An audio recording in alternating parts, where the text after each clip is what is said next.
welcome to another live episode of Two Cranky Guys. I'm Will. I'm Ty. And, wow, it's going to be a flarrow episode. It's going to be a spoilerific. And it is flarrow, not a rash. It is not a rash. Some people out there are saying a rash. I tossed out a rash. It's not a rash. It's not a rash. Okay, so you guys at IO9, people at the Gawker place, not a rash. No.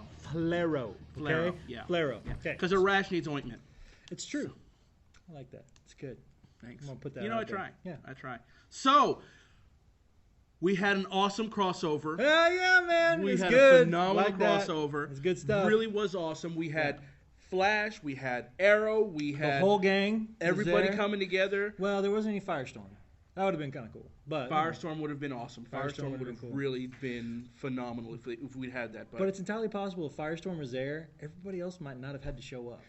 You know, I mean, Firestorm would have just washed everything out. Yeah. I mean, the guy can rearrange things at the subatomic level. He could have just taken that staff, the staff of Horus thing, and just turned to Swan. I mean, you don't know. He's pretty cool like that. Yeah. So exactly. but still, yes. We had a little bit of Cisco heartbreak. Cisco can't catch a break. As far as the ladies go. Poor Cisco. Right? We love Cisco. We love Cisco. Cisco's awesome. That's why it's vibing on the Flash. But, I feel bad for the dude. It's like you see a buddy, he's going after a girl he likes. He's like, all right, man, it's working. And, it ends up she's a, 4,000-year-old priestess that is already dedicated to some other dude. So it happens, it happens. Can't they just give one lifetime so that Cisco, okay, he's vibe. He's vibe. It's gonna be cool. He's gonna get it down. He's the most That's right. powerful DC character next to Superman. Anyway, Really? so Really? yeah, man, I didn't know. he could shake apart the Earth. Really? Yes. Okay. All right. Okay. I had no idea. Yeah, But you've been doing a little more research than I did, have been guess. doing some research. Okay. Speaking of research, let's talk a little bit about Vandal Savage. Yeah, he's a bad mamma jamma. He was cool. he was Terminator-esque he was Predator-esque in this. He was just straight hunting, showing up when you didn't expect him. I got a little Craven the Hunter vibe whenever he got off the boat in the very first one. I was like, I'm pretty sure this is supposed to be Vandal Savage, but for some reason, maybe it was the coat with all the knives or something like that. He did look a lot like Craven. The hair, the full, I mean, still cool. Very cool. Not knocking it at all, but right. Yeah. But according to this storyline, we've got Vandal Savage running at only about 4,000 years old, roughly. Something like I that. remember that in the cartoon, if you ever watched the Bruce Timm Justice League cartoon, like you should have, then you would know that according to that storyline, Vandal Savage is actually Stone Age. He was a caveman when he came across the not meteor. an Egyptian. No, setup. he watched mankind evolve. Oh wow. That's kind of cool. That's kind of one of the things that makes him so cool. But they Yeah. put him at the same age as, Hawk Girl and Hawkman. Yeah. So okay, it works for the story. I didn't hate on it. it didn't hurt things. It was a very minor thing, very minor detail. But I'm sorry, you said something about dust when you have. Please. Okay, so through the know. entire episode, one thing that I notice a lot of times, and I'm sure you guys did too, because I feel like I'll come in the next day and talk to people about this, and they have a lot of the same concerns or ideas, is that the Arrow team prides themselves on being careful, about being methodical. And yet, at the end of the entire crossover, Vandal Savage has been vanquished. He's a pile of dust on the ground. They all high-five each other and get out. I'm like, what? Nobody? Seriously? You left a... Okay, my mama told me you leave a mess on the ground, you clean it up. Right? Yeah. Somebody should have gotten in there with a dustpan or something. And for me, how I would have done it, and I'm even going to give you a solution to this. I think they did this so they can have a reason to bring the Vandal Savage back. Like they have something there. Naturally. On the other hand, I think everybody watched that scene and went, "What the hell is wrong with you?" I was one of them. I was there. And why Just why leave does the dust Malcolm pile think there. that in any universe out there that Vandal Savage won't completely take advantage of him or kill him the moment he brings him back? If that's the way this is going. But the fact is, Vandal Savage is the bad guy for Legends of Tomorrow. So, here's my idea, DC and CW. I would have taken that and make my heroes smart. They take it, they separate the dust out, put it onto different parts of the universe, different parts of the world. Or I like the idea of taking that dust, pouring it into a block of concrete, so you can't even really use it anymore at all. Mix it and then up. just like put those into a house or something somewhere. You can't tell where these things are. I mean, this is kind of sounding a little Horcruxy at this point, but I think this is going to work. And then, because he is a being that reincarnates, have him just travel back in time from one of his future incarnations. Like, there's no reason to have Malcolm in the Shadow Brotherhood of the Shadows. Is that right? Okay. So far, not as much of an Arrow person, more of a Flash guy. And but that's one thing I really like about these crossovers is getting to see that other universe come together with that was pretty cool. Barry and everything. I like that. That was fun but stuff. yeah, the dust at the end, I was like, are you serious? Like the entire time, you guys are talking about how meticulous you are, and that you let that go. You leave leave the dust behind for the League stupid. of Shadows to swoop in, Yeah. scoop that up. Okay, we could argue that Arrow was sidetracked because he's got this whole new storyline that's been kind of tossed into us now that he's got a son. Right. And he's got a son he has to keep away. He can't tell Felicity about. Right. And this is the soap opera stuff, which obviously, you need that from time to time. And some people say that you need that in there to keep the female viewers. To me, I don't think that's the case. No. I think female viewers are into the very same thing that we are. Sure. Action. Yeah.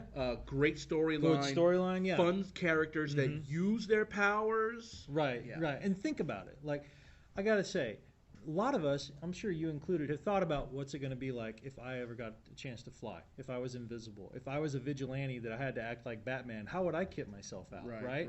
We've thought about these things. Sure. So the fact that you have fans coming out and talking about these things shouldn't surprise anybody that's out in the world, in these publishing places. Right. Guys, we're smart. We think about these things. So don't try and dumb it down or try and make it easy for you in the writer's room. We understand this stuff. We're the people who enjoy the storylines like Inception and Interstellar and things like that. I just said 2 Christopher Nolan movies, but whatever. The things that were in the things that were in this crossover, there was more good than bad. There was. I think there was a lot. There was more hardly good. anything that would really get you in a rage, kind of like my previous one for Jessica Jones. If you haven't seen it, click on previous. Yeah, check that one out. Yeah, there was not as much aggravation and just. To let you know that I didn't hate Jessica Jones. I didn't hate it. No, I didn't hate it. I just had to go ahead and small. Give it a B. B minus, right? I give it a B minus. Give it a B minus. But this episode of Flash and Arrow, phenomenal stuff. It made me interested. They did what they were set out to do, which was essentially to say, hey, don't forget we've still got Arrow going on over here. Right. And it did spark a bit of interest to make me want to go back and maybe see some of those episodes that I walked out on because I stopped watching right around the time that Felicity and Arrow decided to go ahead and get together, make their thing work. So. I think I might even go back and check out Arrow. It's just I like to have something a little more four-color, bright kind of thing. So the whole storyline for that's funny Flash, because that's what I like. I mean, Arrow even said that in the crossover. Right. He said it's a little too bright and sunny here, and just a little tidbit of knowledge that I read. I can't remember where I read it. We need to do a little bit of research, but. Or at least, citations. Hey, we're teachers. Go to Wikipedia. That's like what we do. Wikipedia. Yeah. So, in case you didn't know, it was mentioned that when they started doing this Arrow show on CW actually wanted to do something Gotham-based before Gotham actually launched. And they wanted to get the Batman rights, but the Batman rights weren't being given up. Right. So they said then... Well, then we'll just turn Green Arrow into Batman, and which is what it feels like. And everybody's fine with that.